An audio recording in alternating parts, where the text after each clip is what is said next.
Hello, this is Rachel Edoho-Eket, and I'm so excited that you joined me today to talk about ways to build your influence as a leader. Let's go.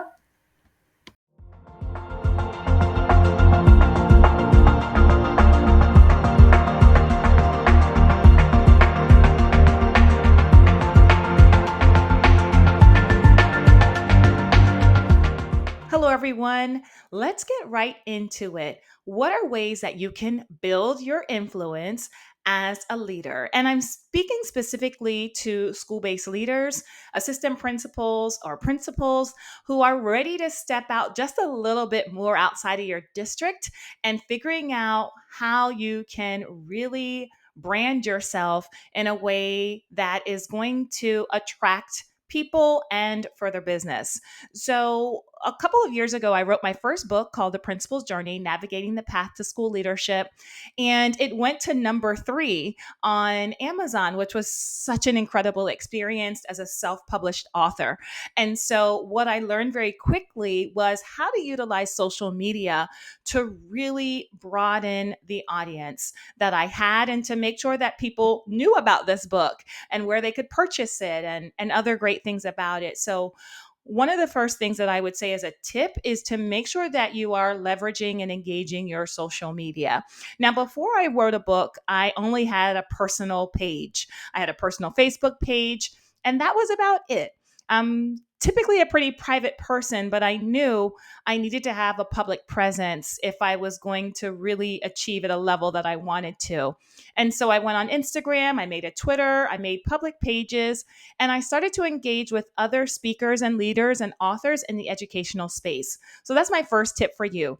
Get a public page and start following people that you admire, people that you look up to, and people that you want to emulate. Definitely learn from what they're doing, make it your own.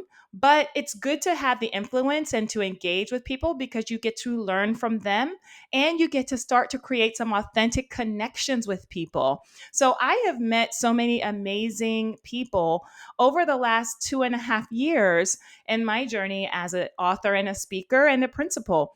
And so I encourage you to do the same. So my first tip for you would definitely be to get on social media and start putting yourself out there just a little bit. My next tip is to add value to the space where you are.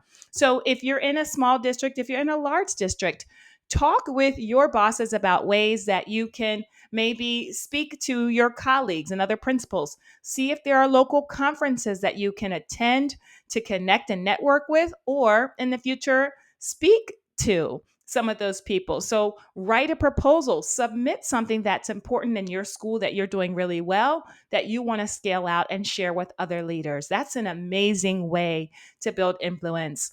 Another simple way, if you're not ready yet for that, create a public page and simply comment and add value on what other people are doing. That's another way to get a following is by putting out some really good, positive tips and statements for people that other people can follow.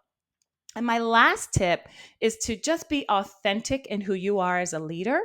And in your authenticity, share some of those behind the scene things that you do.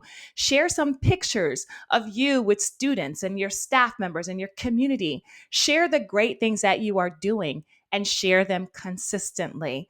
Now, consistently doesn't mean you have to post every single day. I'm not someone who posts every single day, but I do post consistently 2 to 3 times a week. I think that's a good place to start.